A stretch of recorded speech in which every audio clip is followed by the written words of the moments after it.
So in this year, we are continuing Be'ezus Hashem from yesterday, from the previous year. Yesterday ended up being mostly a very general and broad introduction and background to this topic, to this sugya.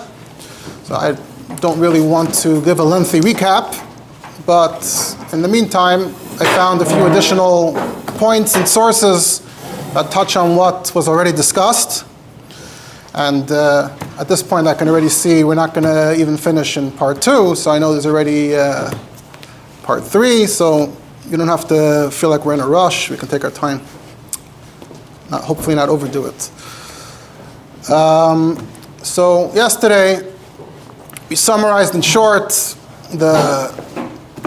just in a few words, the Torah discussion, the halachic discussion, mainly with regards to Yidden themselves. And of course, when it comes to that, it doesn't really matter what the law is. We ask a Rav, we follow halacha. Also summarize the political debate.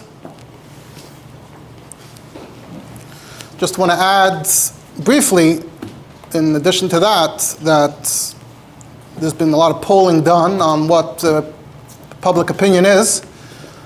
So on the one hand, when people are asked whether they support overturning the court's decision as it stands, as it stood until now, almost 50 years.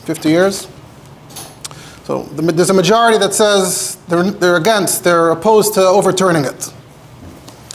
However, if you ask people individually, specifically, do they think that abortion casually is okay? Do they think in the third trimester is okay? So then you tend to see that there's a majority against those particular things. So perhaps one could explain or describe where people's views stand as being that the majority would essentially prefer the way it seems to be in Eretz Yisrael, where it's not fundamentally a right in every situation, but whenever there are reasons that are broadly considered good reasons, we're not looking to get in people's way, not looking to make things difficult. And that's because in Eretz Yisrael, it doesn't seem like there's any strong Jewish religious movement to try to make things more difficult, to enforce the law more strictly. So people consider those types of limitations to be reasonable. Here, where there does seem to be some kind of religious or semi-religious agenda to try to crack down and prevent people from doing this, even in situations where most people think it's reasonable.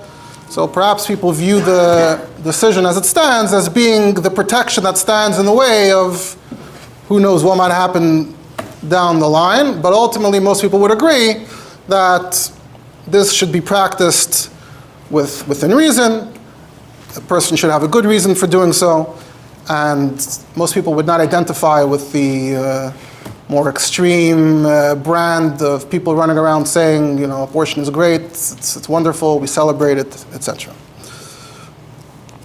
Getting back to what we were discussing, so yesterday I went through different references from the Rebbe to the subject, particularly the way the Rebbe addressed what was going on in Eretz Yisrael, in addition to the famous letters to individuals.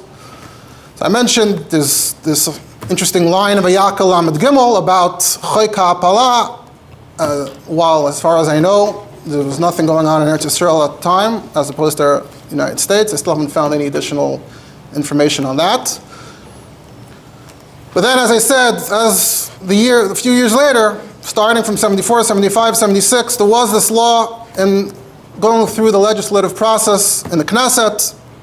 And that's when we see the Rebbe addressing this very specifically in Vayikra Lamed Vav, with regards to the law and how it applies and affects Jews.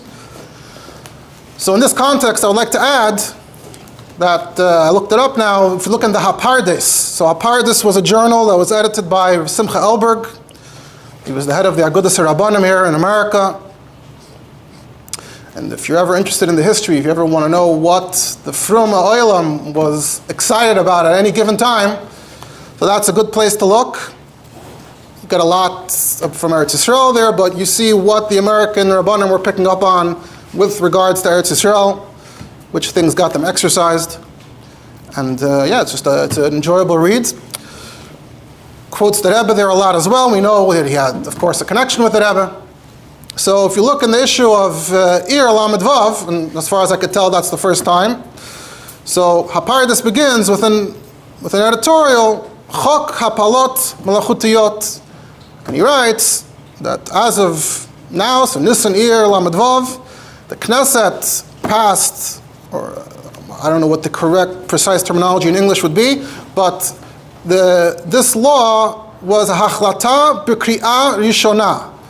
So to understand what that means, if you follow Israeli news, maybe you've seen this terminology, but many or most parliamentary systems use a system that originated in England in which a law has 3 readings. The first reading, the second reading, and the third reading, and after the third reading, that's when a law is passed, becomes law. But the previous steps are also important. Here in the United States, we also have our stages and phases to a bill, through committees, etc.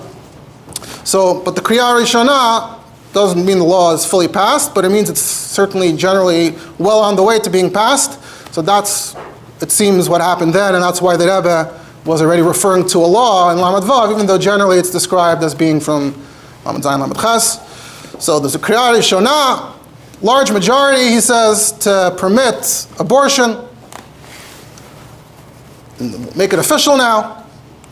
And isn't this rehabilitation for murder? And till now, where abortion was illegal and it was difficult, they still managed to kill so many fetuses. He says some claim that it's already been a million abortions in Israel up until 76. A million Jewish children might have been born if not for this. And isn't that the same amount of children that were murdered by Hitler? And if that's the number you get when it's illegal, imagine when it's legal. Some say it's only been 100,000 until now. You should know that the Rebbe, when the Rebbe referred to it, the Rebbe said that last year alone there was 50 or 60,000. Those that say that it's only 100,000, but still a lot less than the number of Jews that were killed in the Israeli-Arab wars, etc., in this direction. So that gives you some more background if you want to understand what the Rebbe was referring to in Lamed Vav. And in Adar Lamed Zayin, Haparidus printed a letter from Moshe Feinstein from the end of Shvat, and Moshe was writing that Rosh, seemingly in America, had to speak to the community about speaking up in protest about this law of abortion in Israel. So you see how engaged the community was in these types of things. Again, in this Lamed Ches, Rabbi Elberg writes about it again and says he reports that the law has been fully confirmed and passed with support, with the votes, which yesterday had in the interim won the election. They were leading the coalition, so the could actually passed it in its final form. Guys, America is far from perfect.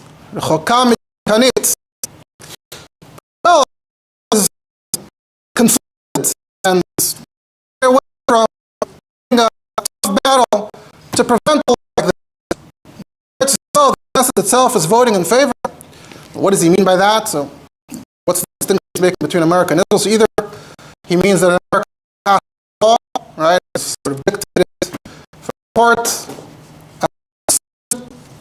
I'm not a major constitutional and legislative expert. I think theory, possibly Congress have been able to overrule something like that, or at least to whatever extent, for a significant minority of Americans who were battling this decision throughout the years. Anyway, this gives a bit more context to what where the Rebbe was coming from in Lamed Vav and in the years that followed, and we see how the frum world was reacting, and we see how the Urban was reacting. And again, as far as I know, I cannot find any immediate reaction to the American decision here in 1973, which doesn't prove anything necessarily because it's harder to search all publications, search as works, it's harder to for Jewish responses in 1973. I checked through the issues of Haparidus and I didn't see anything. Perhaps the reason for that might be is just on that time Shlomo Goren gave his heter, infamous heter from Mamzerim, really, I think, January 3, the exact same time. So, it looks like the Rabbi parts really exercised and agitated about that well, so perhaps overshadowed what was going on here. Like, now, pointed out to me, though, that mentioned yesterday this Israel that's involved in politics to some extent in America. So, as we know, this Israel, one of the primary things they do is they do get involved in legislative affairs. They lobby, usually in areas that are related more directly to how Jewish community can be Mekayim or thrive. But actually later years, as far as help in later years, Agudas Yisrael actually did involve itself in this question about what the Supreme Court ought to decide. And I'll quote from an article written by Rabbi who writes in the name of Agudas Yisrael. Just a few days ago, a few days after the news broke, he wrote an opinion piece in NBC News. The article is entitled "Why of Dovid Being Overturned." For Dovid, over years we held with the Court of Abortion, such as in Planned Parenthood versus Kennedy over Roe. And this is 92. To our chagrin, 1992 opinion of Dovid did provide some limitations. So he's obviously also find Makairis 92 about this. Here he's quoting and referencing it right now in this context. He adds, is upheld by traditional Judaism abortion. While there are many Jews who favor the unfettered right to abortion, Jewish religious movement that wholeheartedly embrace Roe, it means non-Orthodox, those sources of Jewish legal tradition consider abortion to be a quote-unquote right that can be changed to act. He is below our responsibility, our rights. While Judaism considers a fetus something other than a baby, it considers it the responsibility of women and men to be concerned about not babies, that is, potential lives. There's no reason, of course, for Americans to reflect Jewish religious values or any others, but Americans believe that the abortion issue transcends parochial concerns. Non-religious considerations, similar to many folks of Roe, considers the 1973 landmark decision to be jurisprudentially faulty for having magically pulled a shiny new right out of a constitutional hat, and to have been societally unhealthy for opening the floodgates to mass feticide. So he's sort of twisting his way around, justifying Agudas Yisrael's position, not looking at the first Yiddishkeit, but it just seems so egregious that we can't help but get on board. Along here, right? So leaving state voters to respect for personal freedom with basic life, as a reverse will do, strike me as while the howls of outrage in that scenario strike me as overbought. At the same time that I will heartily welcome a reversal of Roe, I have concern about what might follow, such as legislation that would afford fetus full rights as a person, or that outlaw abortion without exception. There are cases where the option does need to be available, like when a pregnancy for good reasons of the potential mother, the Jewish law in fact requires abortion in space. Obviously, he's referring to some other religious people that go far more extreme, at least potentially. And the vast majority of Americans are of similar kind, links to surveys, I suppose. There are also pregnancies that has genetic abnormalities, will face a fatal disease at birth. Some Jewish sources consider that a circumstance in which a woman might also be sanctioned to undergo an abortion, including the Shiur that's known as the Tzitz Eliezer. This is why Agudas Yisrael of America has never supported any legislation that wholesale outlaws abortion without exception. So he's kind of saying the right that was expressed in that decision is so extreme and so egregious that you don't even have to be religious to find it offensive. We're not supporting any particular law in any particular state. We leave it to the states to figure out how to balance it. We hope that they balance it in a manner that's more in line with our views and more extreme. But interestingly, not even speaking in the name of Sheva Mitzvos, this is a stance that has Doesn't seem like they filed any briefs this time around, but certainly doesn't hesitate to mention that they have in the past. And he goes on in this vein. So just to give you some perspective. So of course, if you're extremely pro-abortion, this to you. But here is an example of intention involved while trying to keep things sound and reasonable and hopefully appealing to the majority of the population. Again, not trying to pass restrictions, just trying to eliminate the overstated debt, which is similar to what I mentioned about Haredim Israel. It seems like they fought against the clause in the law that went on in permitting people to get permission for an abortion. Not against the law in its entirety, even though the law in its entirety also goes beyond law.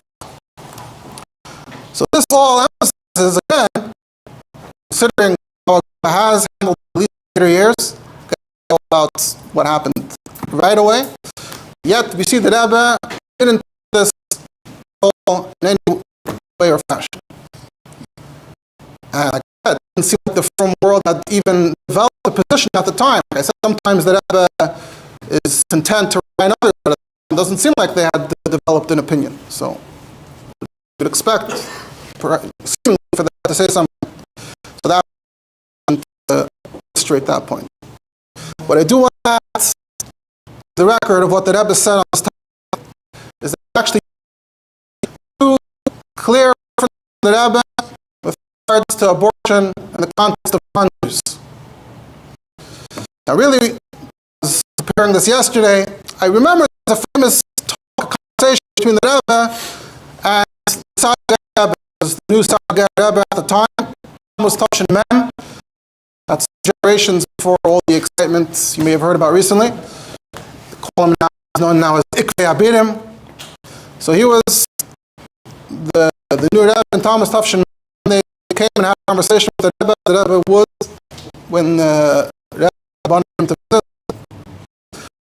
So the Rebbe decided together the topic of policies to encourage birth came up in conversation. And the Rebbe said that we structure it such that it only applies to the Jewish population.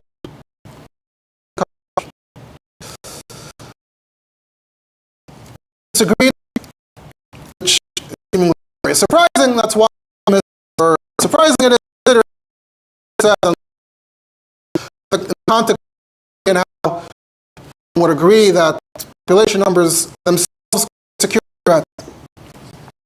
But I went back and looked it up, and I found that there's a line there that's actually directly relevant to what we're talking about. I told him in this context that a few years earlier, the Minister of Interior, what said was in control. So they were proud, maybe the police, whatever it was, that our women in the city of Yerushalayim have gotten against whatever the term would be for children that they had. And the Rebbe asked why is the Rebbe not condemning that? You would think, you would maybe expect the Rebbe to condemn that. The Rebbe said, they asked me why I'm not differentiating between Jews and Arabs. So the Rebbe describes himself as having answered. Habe ich gesagt, erstens is al pidin abenoyach mechuyev auf l'sheves yitzara, which is actually not so pashut at all. It's its own discussion. We're not going to get into it.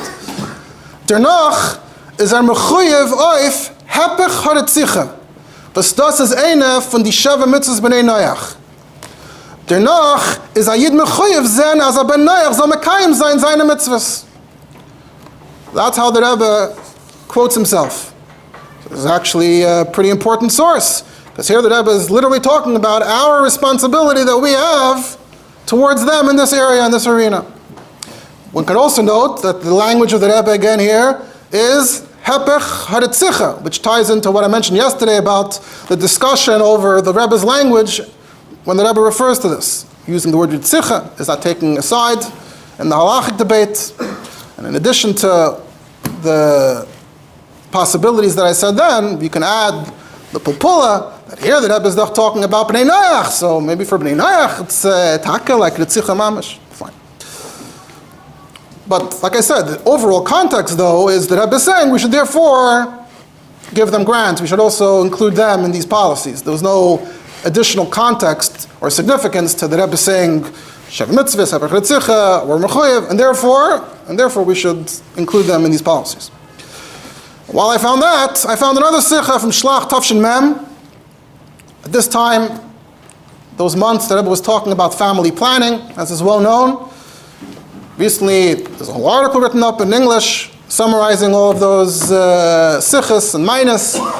So if you look in Shlach Tafshin Mem, you find the Rebbe says, "A noisav to them was mat geret wegen family planning, benegayet zu Yidden, as man darf es scheil sein meikara, darf man sich euch mishtadel sein, so das scheil sein euch ba bnei Noach. Wie der Rambam paskent, as es da a mitzvah auf a Yidden zu bewahren, as bnei Noach sollen mekayim sein Seire, sein mitzvahs, mit die alle sniffen. It's our responsibility that they keep it with all the details. Und ba bnei Noach is euch da, der Inyan from Peri Verivya, varam leit hayu bra, la Sheva Mitzvos, that repeats that point again, which we're not getting into.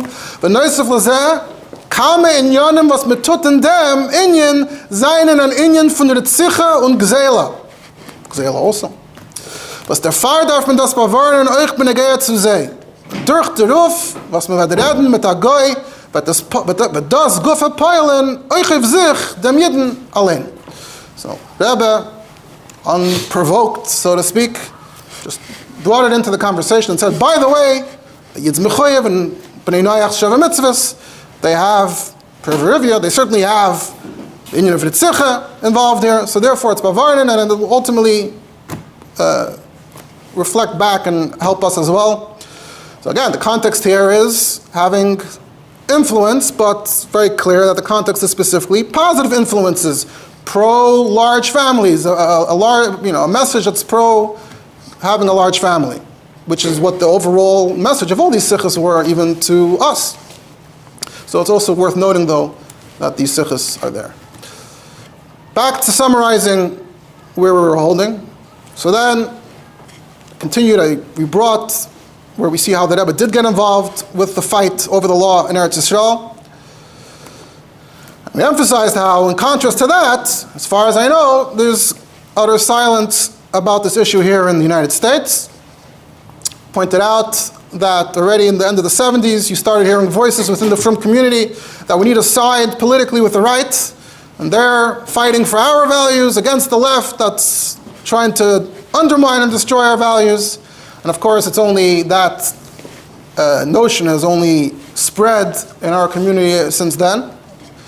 But again, like I said, seems like total silence from the Rebbe on this issue. I know that some say that, you look in the Sikhs, you can see that the Rebbe has favoritism towards Reagan, which is, I would say, debatable, but that's not really what we need to get into here. But even if, without turning it into a political and a partisan matter, and let's not forget that the Rebbe did take many controversial stances, not as if the Rebbe shied away from controversy. The Rebbe took all kinds of controversial stances, both with regards to Eretz Yisrael, Shleimus La'aretz, Miyudi, etc., but also within the Jewish community here in the United States. You go through the Sikhs and the Lamids, there's a lot of fire being directed at the Reform Jewish community, etc. The Rebbe definitely jumped onto hot issues.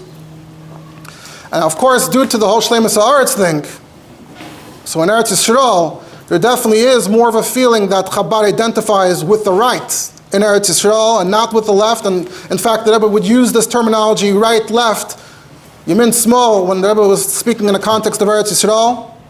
So you also get that idea from there. So, but even if the Rebbe wanted to avoid that here in the U.S., and even if the Rebbe didn't want to get pulled into these controversies, but surely the Rebbe could have expressed here and there what we truly believe, what we truly think should be done, if only, even if we're not making it a priority. And yet, haven't found it. So now we're almost up to where we were holding, where we were up to. I started pointing out that if you're from Yid and you're very exercised and excited about this topic, the question I would ask is this purely a result of Torah, Torah's Shitta, Zay Mitzvos B'nai Noach, or are there external influences being swept up in political passions? So I started mentioning how there are other issues you should perhaps care about. Like I said, you have what about laws that relate to that? Or what about policies that relate to that? So now we fully caught up. Now let's continue what I wanted to say. So from Ritzicha to Avodah Zarah, someone actually, right after the Shiur, someone said, oh, what about Avodah Zarah here in America, Christianity? I said, that's literally the next sentence that I wanted to say. So there's a political problem, there was a political issue here in America which the Rebbe did address, because while many who leaned more towards the left were against any financial support for religious schools, separation of church and state, the Rebbe was in favor. The outcome is that you end up providing support to Christian private schools as well, which we seemingly treat as Avodah Zarah. So the Rebbe wrote a number of responses to that. Broadly, in my opinion, the Rebbe did not just come straight out and say, oh, it's not Avodah Zarah. That's not my understanding of the Rebbe's response to that, unlike what others wish to claim. And that's really its own topic and discussion. What does shituf mean? What does leinet stavol shituf mean? And I touched on it actually a little bit last year, spoke about it a bit, and how Christianity is referred to in the big picture in Shulchan Aruch, if you look throughout Yeridea as well. And it's actually come back up again recently as a result of the Hashmatis from the Alter Rebbe Shulchan Aruch, which has this passage. And there were those saying, oh, so now we see finally on the record the Alter Rebbe also holds the leinet stavol shituf. And I had a big debate with someone about it recently, and maybe we can turn that into a shiur sometime in the future.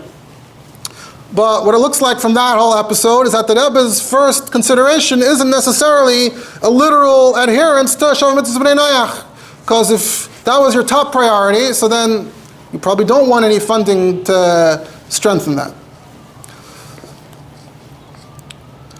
So I was giving examples of issues that might go politically in the other direction. But let's go back to right-wing causes. Let's move on in Sheva Mitzvos to dinim. How does the Rambam define the seventh mitzvah of dinim? Chayavim la'ishav dayanim v'shoftim in every district ladun b'sheish mitzvahs elu u'lahazer esa'am. So their job is to enforce the other six and to admonish people, to let people know what the laws are. U'benoyach she'avar halachas mishav mitzvahs elu yaharig b'sayev. And if you violate them, you're put to death by sword. Sounds like that's part of the dinim. So the death penalty for any of the other Sheva Mitzvos is one of the Sheva Mitzvos. So if so, the next question would be, shouldn't we be fully in favor of the death penalty here in the United States? Death penalty today is essentially exclusively used for murderers, almost unheard of for a non-murder offense to get the death penalty. So, perfect. We can at least get them to do that. The murderer is chayiv misa. They'll do it. Here's an opportunity to shape the law in a manner that brings it more in line with the values of Sheva Mitzvos B'nai Noach. So now here's where I want to pause my broader thoughts about this topic, and I want to focus a little bit now on this specific question. And this is how we'll finally arrive at some of the more Toradic halachic sources. Because in fact, there was a big controversy about this, the death penalty, here in New York in the 70s. Someone pointed out to me, Chashav Rav and Talmid Chacham pointed out that if you look in Rabbi J. David Bleich's book, Contemporary Halachic Problems, Volume 2, Part 2, Chapter 17, so there's a chapter called about capital punishment, and this is where he addresses this question. Someone else pointed out to me, another Chacham Echad, that it's also printed in Hebrew elsewhere. So the article in English starts as follows. During recent years, reintroduction of capital punishment has been a matter of debate in the United States. When he says reintroduction, that's because there were no executions in the United States between 1967 and 1977 because the Supreme Court was trying to figure out what its opinion was on the topic. So this is afterwards, so now the question was, once the Supreme Court confirmed that it is okay for states to have the death penalty, should it be reintroduced? He was writing in 77? I tried and could not pinpoint what year that book was printed and maybe what year the article may have appeared previously in article form, but he's clearly writing after 78. He mentioned 78 in a moment. In particular, this question loomed prominently as a major political issue in the 1978 New York State gubernatorial campaign. So what was that? So in 1978, the election for governor in New York was between the incumbent, who was the Democratic governor, Hugh Carey, the picture of him sitting with the Rabbi had some connection with the Rabbi, as was common at the time. And there was a Republican assemblyman running against him. And the Republicans in Albany at the time were trying to pass the death penalty in New York. And Governor Carey promised that he's going to veto it. And in fact, he did a number of times. And this was a huge issue at the time, and of course his Republican foe was representing the other side of the issue. And of course this was a period of high crime rates, so that also tied in very much to this issue and influenced how people thought about it, and it was far from simple. And those who write about it describe that, in this case, Governor Carey literally took an unpopular position, which is surprising. You don't necessarily expect that from a politician, but he was going against popular opinion, but he stuck to it. I found a description from the Washington Post back then that writes during the election, Carey opposes capital punishment and has twice vetoed bills that would have restored the death penalty. His Republican opponent is solidly for capital punishment, and polls show that most Democrats defecting to the Republican are death penalty proponents. So this was the issue at the time. Rabbi continues, statements and editorials which appeared in certain Anglo-Jewish newspapers claim that Judaism not only sanctions capital punishment, but that its elimination constitutes a grave breach of divine law. So the Jewish community was weighing in on this topic, was getting involved. So what's he referring to? Certain Anglo-Jewish newspapers. So I found a reference from a different magazine in 78 that says, the Jewish press, which claims the largest circulation of any English-language Jewish newspaper in the world, endorsed the Republican because of his stand on the death penalty.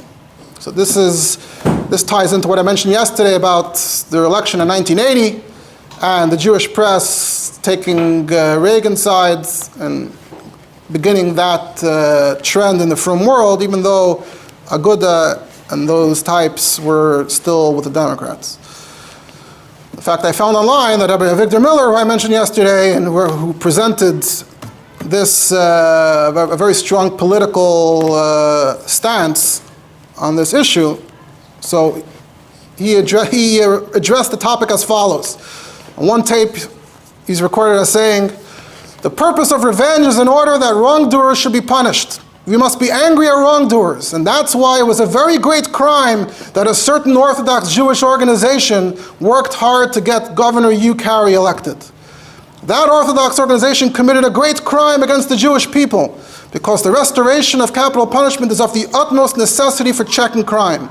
And you should keep in mind that these people, the Orthodox group who fought to have Governor Carey elected, have done a very big disservice to the Jewish people because revenge is important. And it functions so that we should be angry at criminals and wrongdoers. When people have atrophied their natural instincts, when they lose that feeling of revenge, that's when crime flourishes and justice is no longer practiced. This was November 78, I guess right after the election. Another tape he's quoted as saying, and so, how long, fellow Jews, will you be blind and you'll vote for such people like Governor Carey? You don't even think twice. Such a Rosh Merusha. Carey is the one whose hands shed the blood of all these innocent victims when he vetoes the bill for the death penalty. Carey is the arch murderer, etc., etc., etc. All the Jews who support him are shedding blood. Fine. That was the environment, the climate at the time. So even before 1980, as of 78, you already have Victor Miller and the Jewish press aligned against the Aguda. This was the inspiration for Rabbi Bleich to write this article, trying to be a little more, instead of just using rhetoric to examine the Makairis and see what the Makairis say, and we'll get to it in a moment. So this was Dafka, a time when there was much confusion, conflicting messages in the frum world. And again, do we see anything from the Rebbe on it then or any other time? As far as I know, we don't. So now I want to focus a little bit on this topic and on Rabbi Bleich's article. Now if you look at the article, you could tell that seemingly he's trying to reach the conclusion that we don't necessarily have to support the death penalty. Not that there's anything wrong with that, but that seems to be where he's heading. So the question is advocating for the death penalty, does that mean we're actually getting them to do Sheva Mitzvos b'nei Noach, or maybe it's also going to have unintended consequences that we don't think are right? So this is how he defines the questions. Number one, do they have the power, b'chlal, to perform capital punishment ever since the Sanhedrin stopped? Number two, can they give capital punishment even if it's just circumstantial evidence? Number three, if there's a king, does the king have the power to administer capital punishment if there's circumstantial evidence because the king has extra power? And four, this power, this king's power, is it restricted to Jewish kings or do non-Jewish kings have it as well? That's how he defines the questions going into it, and that's the direction he heads in. Because the Rambam writes here, "Ben Noach nerag be'ed echad, u'b'dayan echad, b'lo yasra, v'al pi kroivim." When you read through the parak, you get the impression that there'll be a lot of killings if we were to follow this very literally. We'll get back to that as well, Mitzvah Hashem. But the truth is that today, most murder cases don't exactly transpire even with an Eid Echad who says, "Oh, I know you, you're my friend, oh, you're my neighbor, oh, you're murdering that person, oh, I just witnessed that." That doesn't tend to happen, really, the way you would imagine it from learning Mishnayos and Gemara. Even if he does know him, it might be a fellow criminal who's sitting in prison and is cutting a deal, which raises its own questions. So generally, in order to prove a murder, they're using evidence, what he calls circumstantial evidence, that this guy must have been the murderer. And he is essentially aiming to make the argument that that's not included, the death penalty in those cases would not be included in Sheva Mitzvos b'nei Noach. That brings us to the gather that's called Mishpatei HaMelucha, what he calls the king's justice, which is described in the beginning of Hilchos Malachim, where the Rambam says that the king has permission, has the right to kill in many other situations where it seems fit to him. You see this particularly at the end of Perek Gimel of Malachim, Kolar Hargen Afashis, Shaloi B'raya Brura, murderers who there's no clear evidence. Oy B'lei Asira, Afilu Be'ed Echad, Oy Seine Shaharak B'Shraga. But the first one being Shaloi B'raya Brura, Yesh L'melech Rishus L'Arig Oysam, L'taken O'elam Kafi Masha Ashot Tzricha. The king has the right to carry out penalties as he sees fit. And he can kill many in one day, etc., to make a statement. So the question is, if this applies also to our government today. So at the end he concludes as follows. In summary, he found the makar. Tzvi Hirschchayes, Maratz Chayes says clearly that circumstantial evidence is acceptable in administering Mishpatei HaMelucha, and it definitely seems to fit with the Rambam. So therefore, you would assume that this applies to courts today that want to follow Sheva Mitzvos b'nei Noach, which is also the position of the Ur Sameach and the Maram Shik, which he quoted. He says, no compelling argument has been advanced in support of this thesis, meaning, Tzvi Hirschchayes and the Ur Sameach and Maram Shik say what they say. No, I'm not convinced, he says. Even if you assume that they do have this power, we could still conclude that they only have the power if they want to, but they're not obligated to. So therefore, current death penalty legislation allowing for imposition of the death penalty on the basis of circumstantial evidence cannot be viewed as mandatory from the perspective of Jewish law. We're not fully committed in arguing that this is a chiyuv. While a strong argument may be made that they could, but even the existence of that power cannot be demonstrated beyond argument. So in my opinion, going through his piece, I don't find it to be particularly strong and persuasive, because first of all, he found Mekayros. He literally found Mekayros that say so. He's just saying he's not convinced, and it's not clear why he's not convinced, or why it matters whether it's a chiyuv or not a chiyuv. What's wrong? Why would we be against a law like this, even if it's not a chiyuv?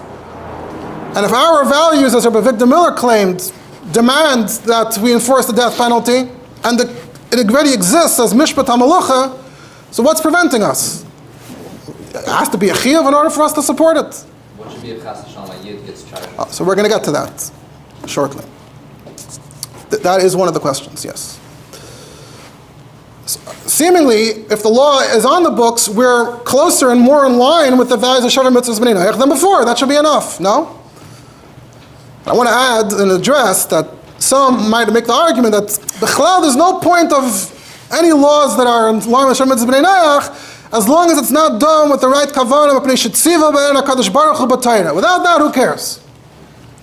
But I would argue that that's not correct. Number one, isn't the reason why these mitzvahs are universal because they're necessary for a normal society.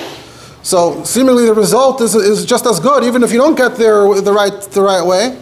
Number two, I believe Rabbi Weiner in his Chashva Sefer on Sheva Mitzvos B'nai Noach Lamaisa, which we would tend to get back to Mitzvah Shem in part 3, I believe he has a whole mahalach there to explain why it's not ma'akev, doing it b'pnei atzivui. And number 3, we just quoted from the Rebbe. The Rebbe said that we should want to influence goyim when it comes to family planning, etc. The Rebbe never said there's a condition that you have to make sure that's what Tziva. It sounds like you want to spread these values. That's my response to that. Now, there are those who are Mitzayin. There's actually an interesting letter from Moshe Feinstein that's addressed from Purim Mem Aleph, a bit later. It's addressed to Malas Kvoid, Sar HaMedina, HaNichbad V'Achav V'Aleinu Moed, etc., etc. Now, who is the Sar HaMedina? So if you look it up, and it's referenced a lot in different English articles, the Chalukei Deis. Some say it was written to Governor Carey, which I guess fits with the fact that we know that the governor was interested in this topic.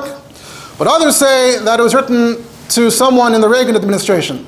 And I found an article where one of the Tendler family, I think Rabbi Aaron Tendler, quotes it, and he says it's to Reagan, so maybe he should know. So this is in Igros Moshe Chelek Zayin, which is Choshe Mishpat Chelek Beis, Siman Samaches, Be'inyan Oynesh Misa, Purim Amalaf to the Sar Medina. So the Sar Medina had asked this question. He says, first of all, I'd like to express my emotions. It's so special. Do you want to know Torah's opinion? You acknowledge that Torah Hashem's Ratzon has been transmitted from generation to generation by the Chachmei Hadar. Wow, so special. And you're confident that I will have the answer, that I'll be able to tell you what the Torah has to say. And then Ramesha goes into this very roundabout presentation. He says, on the one hand, the reason why we have the death penalty in the Torah for murder and kidnapping and arayas and avodah zarah, because then people feel like it's a free-for-all, they could do whatever they want. It's not out of hatred, it's not out of vengefulness. I guess he disagrees with Rabbi Victor Miller on that. Because that we leave to Hashem, Yaveh Bala Kerem. But it's just to make sure that society knows the severity. That's how he defines the purpose, the function of Einshe Misa.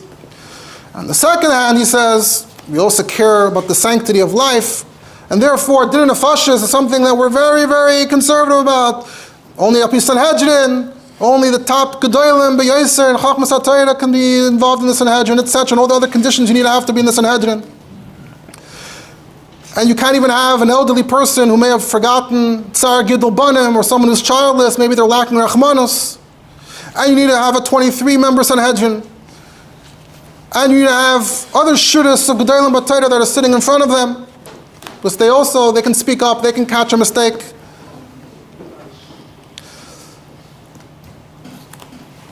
And you can't be done Dinei Misa, Dinei Nefashis, based on Umdina, even the greatest Umdina, even if it seems very likely. You have to be Shneid and Kshedim, etc., etc. Much in this vein, Hasra. And that's why Misa almost didn't occur. Only Kshabes Mikdash Hayakayim, and you need to have the Sanhedrin of Shem V'Echad, who are even greater. That's why we haven't been down to the Nefashas. And still, we almost don't find Ramesha says that there were Jewish murderers. Why? Because they had a Torah education. It wasn't because they were afraid of any punishment. Okay, so the drift seems to be that maybe we're not so into it. But then he says, that's all when there isn't runaway murder. Chazal, Torah is talking about a situation where there's a crime of passion, a particular situation ends somehow in a murder. But if there's just constant crime as we have today, because murder has lost its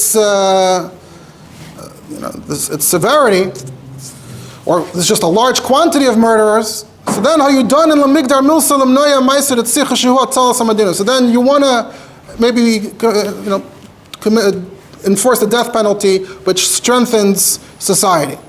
And with that, he says, "V'hini chaysam b'vrach l'sar ha'medina, she'inal ha'medina b'tzedek u'b'yosher, da-da-da-da, mavarchai." He signs his name. This whole letter is very interesting. The question is, what is Ramesh even trying to say here?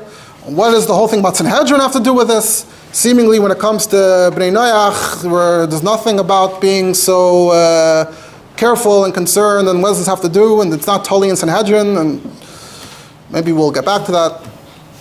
But then, final thing I want to talk about for today is I found a very interesting tshuva from this period in Rabbi Nasha Klein's Mishnah Halachos. And you always know that you can always expect an interesting response for Rabbi Nasha Klein, especially when it's an interesting topic like this.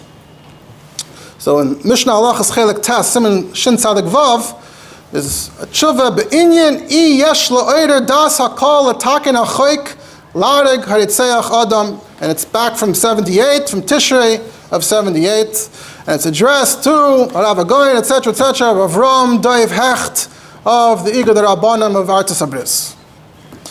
He says, I received your letter, and the letter had been sent earlier, I only got to it now. The shaila is, right now there's a Sharuria Gedola in New York about the death penalty. Should we be enforcing the death penalty? Halalu Maiminim, Halalu Masmeilim, there's the right, there's the left. If Igad Rabbanim should jump into this debate and tell people that we should influence to reintroduce the law and bring it back to when they used to perform the death penalty on murderers, and particularly since the murder rate has shot up, and they seem to be unafraid of the consequences, they certainly don't fear being killed. It's also pasha negeya to pikuach nefesh, considering the crime rates. And since Bnei Noach are mitzuvin al adinim al adetzicha, and we are chayev, those people say, to ensure that they keep the Sheva Mitzvos, and maybe to help their laws be more correct. So there may be a chiyuv gomer, we need to get involved in this election and take a stance. Or maybe, the question that you mentioned, maybe they're going to catch a Jew, unfortunately, who also did something like this, a murderer, and they'll put him to death. That's not something we advocate. And then we're going to be responsible, b'dei shemayim, that our policy, our stance led this yid to be put to death. So maybe that's why we shouldn't get involved. So he says, Taka Shved Shaila, Din Nefashis. You're asking me Din Nefashis. Din Nefashis is something we're not done now. So who could say an opinion about it? But Torah you're limited on Yitzarech, so I'm going to say my piece, he says. So he starts by quoting the Gemara in Sanhedrin, Amar Rabbi Yochanan, Sheva Mitzvos and Stavur B'nei Noach, and then there's the Dinin. And there's two drashas as to where we learn the Dinim from. And the question is, what Dinim, when we say Dinim, the seventh mitzvah, what is Dinim referring to? So there's more of a discussion beyond the Rambam on this. So there's a famous tshuva of the Ramah and Siman Yud, of his tshuvas. This is the Machlekes Amiroyim. The one is saying that we have our own Dinim and they have their own Dinim, they pass their own laws. And the other opinion is saying that no, when they write their legislation, it has to be al-pi Shulchan Aruch. Even though the Rambam wrote that Dinim just means enforcing those six, but how do you define Gezel? So you need to go to Shulchan Aruch in order to define Hilchos Gzeila, and then they can be done, Gezel. The Ramban, he says, seems to agree with the Ramah, the Ramban al Torah, the context of Shechem and Dinah, famous Ramban. The She'ilta seems to be opposed to the Ramah. Okay, there's a discussion. But anyway, we know Bnei Noach have a tzivi of Dinah. He says, well, Rabbi Hecht, you said that it's pashut that we have to see to it that they are mekayim their mitzvahs. To Rav Menashe Klein, a Haredi Paisik, not so simple. Well, we're responsible for them to do their mitzvahs. So it's quoting different Mekayos. Don't want to get bogged down too much. Mentions the Machlekes, these Hungarian Rabbanim, the Machane Chaim and the Ramshik. I think I've quoted both of them before, last year. Machane Chaim says that our dinim don't influence the Goyim so much, they can have their own, and even if Chazal say something, Leisosser doesn't apply to them. Maram Shik says, no, we're fully on top of, we're being mamid their shayftim, we're micromanaging their justice system. So you see, there's already machlekes hapaiskim as to how involved we are in their justice system. He says elsewhere, I've said that it's essentially machlekes of the Rambam and the Ramban with Shechem and Dinah. The Rambam says they were punished, they deserve to die because they didn't punish Shechem. So they didn't do mitzvahs din, and so they were all chayav misa. The Ramban says, no, that can't be. That seems to correspond to this question. It says elsewhere, I said there's also a chinuch. There's also a chinuch that talks about this. It sounds like that we are mechuyev to be on top of them, like the Rambam holds. But the chinuch says, when they're tachas yadeinu, when we have control, then we ensure that they're following their laws properly. So b'zeh hazeh, where that's not the case, so l'chayre, Menashe Klein says, maybe we have no ischayvus for their dayanim, for anything of that, we have no arvus. So who says we care? Maybe we absolutely don't care at all. So not only, then he adds, not only do we not have a chiyuv now, seemingly, to see to it that they're mekayim Sheva Mitzvos, but in my opinion, even Bizman Sheyad Yisrael Takifim, where according to the poskim that say that we're on top of it and we're enforcing it, that doesn't mean that we're supposed to see to it that they're mekayim their Sheva Mitzvos. We're just responsible to punish them for not keeping the Sheva Mitzvos. Where does it say that we need to see to it that they do it? It's an often at Rambam. We all know, every Lubavitcher knows. Lakav is called Boy Elam. So, okay, that seems to say pretty clearly. He says, no. He means that we should enforce the system. We should come and introduce it and say, look, from now on, we're punishing everybody who violates these laws. Once we've put that in place, the message has been put out. Now we can abdicate all responsibility. We take no personal interest into whether someone is doing the right thing or not doing the right thing. But the second someone violates one of the mitzvahs, then we have to kick in and put him to death. That's how he wants to formulate it. Huh? What kind of distinction? The moment you kill someone for not doing it, you should take something to make sure that he is doing it. The moment that... If you're killing someone for not doing it, you're making sure that he is doing it. He's just trying to define it. Right now, the question is, should we take a proactive stance in shaping their laws? So he's saying that Sheva Mitzvos are Sheva Mitzvos. It's up to them to figure out what to do. If they're doing it wrong, that's their problem. One day we'll punish them for it. But why do I have to push them at all to do things better, to do things more correctly? What's not clear to say that? That's. Why is he pushing? I would say probably the frame of mind, the mindset. Like I said, I think the mindset among these types is that we have to interact with the guy. Obviously, the simple meaning of the Rambam, as the Rebbe understands it, is clearly that, yes, of course, we have an achrayus, and we want the world to be a better place, and the purpose of these mitzvahs is for there to be an oilam, metukan, so obviously that means you want to be on their case throughout the whole long. But that's how he wants to argue.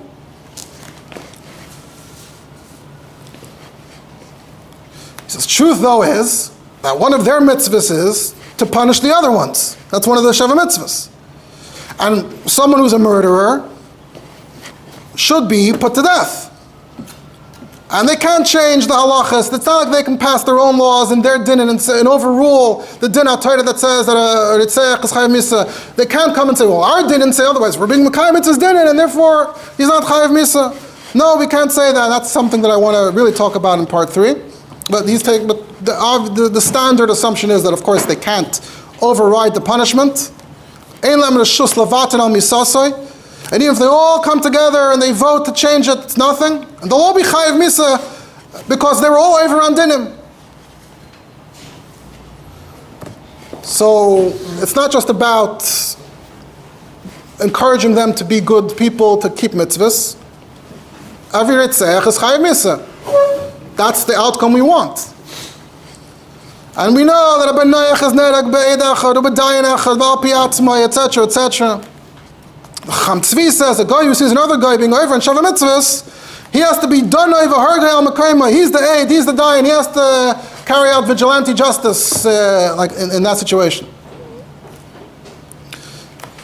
So Bazai, if they're already chayav to have shoftim and to put these people to death, and otherwise they won't do what's proper. And this also having mispal b'shleim shel malchus, shemal meiroi yisrei chaim beloi, and whenever there's no meiroi malchus, they get more and more violent. So surely mutter lezarzam lezeh, kol sheken kshenegeh gam lanu. We're also victims. If there's no meiroi malchus, Yidden also get killed. So, and much of what he's going to say here is obviously shaped by the frame of mind, the mindset that many from Yidden in New York were in at that time, which was that they felt, we felt very much under the onslaught of violent crime. And he says, what about another problem? Even if they're chayiv in dinim, but there's also dinin about the dinim. The shofet has to be al pi halacha. So l'mashal nashim are not kosher to be shoftim. Ladun, mlareg. Even though nidan al pi dayan echad, but the dayan has to be an ish, not an isha. So in our country where the judge might be either. So what if the woman passes the judgment? What if the woman gives the death penalty? And again, what if a yid gets trapped in their system? Maybe that's why we shouldn't get involved, because they'll do it wrong.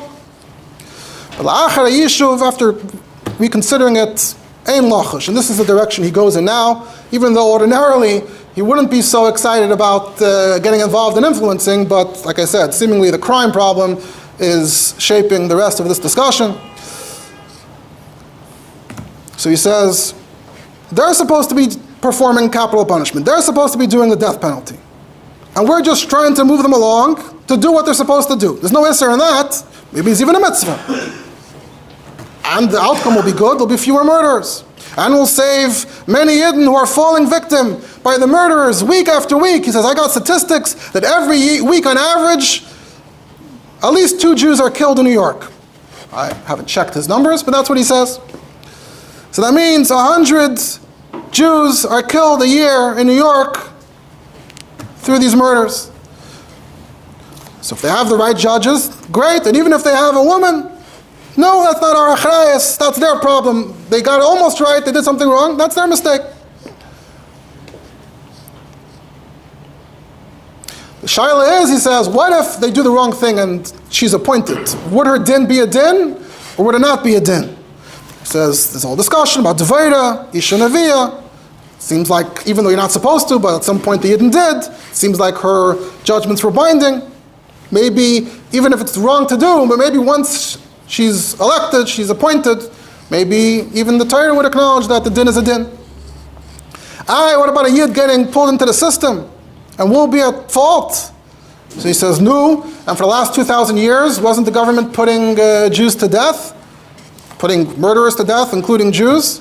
Not our problem. He says, that's the taina of the liberals, tainas liberalim, that they want to eliminate the death penalty altogether because they have this rachmanus on one reitzeach, right? Because on one reitzeach, maybe they feel bad. Maybe we're going to kill one person who doesn't deserve it or whatever. What about, or they're weighing the life of one murderer versus the lives of all his potential victims. So, arguing that what if a Yid gets caught in the system is like the liberals. You're like, you care about that one Yid who might get killed versus all the Yidden that are being killed right now. We have to save the Yidden from the murderers. If there's one guy who goes and that's his fault, he's a ma'abed atzmi ladas. Why did he go and commit that murder?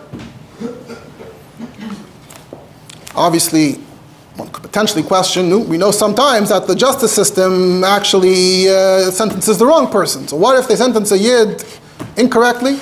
Doesn't consider that question.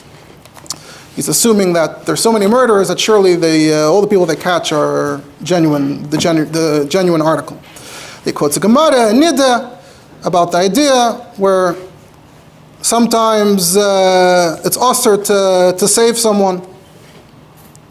Shum sakanas nefashos.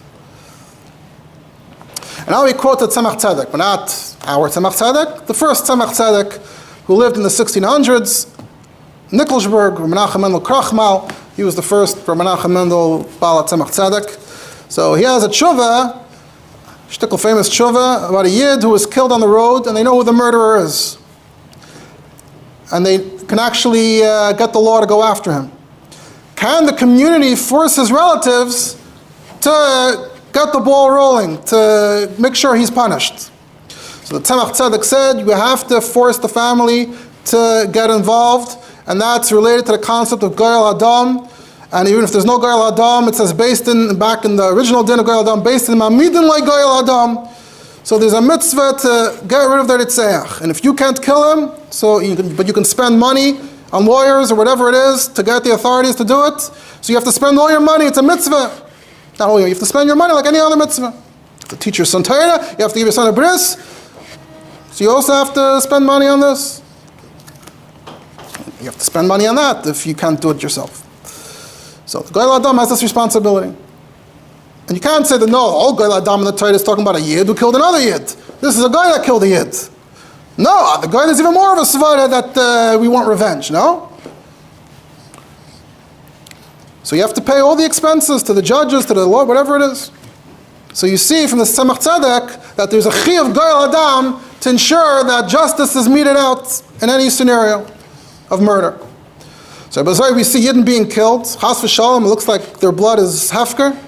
So we have a chi of Goyal Adam. There's a Chavas Yoyer that says, what about a Yid who killed another Yid? Is there a din Goyal Adam Bizman Hazeh to go now and kill the Yid, the murderer? Chavas Yoyer said that Batlu Mrs. Beistin, din Goyal Adam is totally Mrs. Beistin, so din Goyal Adam is Batal. Sounds like he's disagreeing with the Tzemach Tzedek. However, in Nimukei Maharam Meersburg, earlier in Germany, end of the Rishonim, I think, he writes, there isn't in Goyal Adam Bizman Hazeh. So you see it's Machlekes HaPaiskim at least. And he says, even the Chavas Yair was talking about a Yid who killed another Yid. Then he said, there's no Mrs. Beistin for a Yid. But if the guy is the one who committed the murder, he would agree to the Tzemach Tzedek that there is a din Goyal Adam, because their dineim are still active, and they're chayev al pi Sheva Mitzvos to put that guy to death, even Bizman Hazeh. So maybe even the Chavas Yair would agree, there'd be no disagreement. If someone says, no, maybe the Krevim have to be the Goyal Adam, and even then, Krevim technically have to be Lefi the Kolel HaYerusha. Rambam says in Hilchos Ritzeach, Kol HaRoy LiYershoi Hu Goyal Adam, meaning from Dafka, from the father's family. So whoever's not a Goyal Adam can get involved. So I say the Rabbanim shouldn't get involved because we're not technically the Goyal Adam of all these victims of homicide. Says no, Ha Burcha, that's not true. So the Tzemach Tzedek said that even if the Goyal Adam doesn't have enough money to see the process through, or they need to spend extra money, so then we shouldn't make the guy pay even more, and we're afraid that the Krevim aren't going to fight for justice. So therefore, everything else could go in schar militzis. Militzis, I guess, would be paying someone to speak on our behalf. Sheichadim. Apparently bribery is just part of the process. So all those expenses should be from the Kol. So the Tzemach Tzedek said, ultimately, the Kol is responsible on the hook to make sure that this is seen through. Otherwise, our blood will be kahafker. And he says, that we would go after the Reitzchem, and even if we knew that we wouldn't be successful, but we had to fight to show that Yiddish blood is not hefker. That's what that Tzemach Tzedek says. So you see two things. Number one, there is a din Goyal Adam, and number two, there's a chiyuv on the community to also stand up for the victims. So Yiddish blood is not hefker. Otherwise, every Yid on the road will be in danger. No one's even following up. So everyone has to get involved. And even if you don't know who the Ritzeach is, so you make noise. You make noise. Oh, we're trying to scare the murderers, trying to intimidate them. This is all important. So kol shkem is manazezek l'menashe klein. We have all these reasons apply. And there's so much danger surrounding us every day. And every day we see how one day a woman is attacked, a man, a boy, a girl. Void, void. Vade mitzvah lirdei v'oisam v'lim kaim nikmas dam achenu b'nei Yisrael al-shafach as much as we can. If we save even one yid, vade yesh chiyuv. What about a yid getting stuck in their system? I already said that for his suffix, we shouldn't save other yidden right now from a misa mishuna. We should be mafkir, Yiddish blood. I already said that's the Tainus HaChavshim, the Civil Liberties Union. That's what he writes. The ACLU. They're the ones fighting against the death penalty. They want to protect the murderers. And that's why we don't have the death penalty anymore. And that's causing all the murder, he says. So, someone who goes ahead and actually commits a crime and gets caught, that's a ma'abed atzmei ladas. He knew if there's a death penalty, he knew that. He should have known. Soif kol soif, we should never do that ourselves. And he even adds, v'chas v'shalom l'moisrelem, so according to Menashe Klein, if a yid commits a murder, chas v'shalom to hand them over. That's in line with his famous views on Messina. But here, we're not actively, it's just the law will ultimately entrap him. That's not our problem. Then he quotes, they have chuvas, mekayris, about how the word Yishayim in Spain, the word dan, either chiyuv misa, or they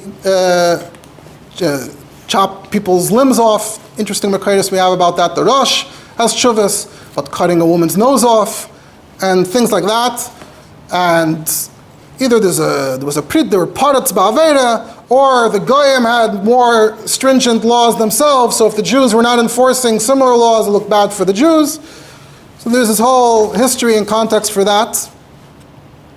So with that in mind, so me'ata kal v'chaymer, if for those types of reasons they did carry out einish misa, so surely here we're saving Yiddish lives.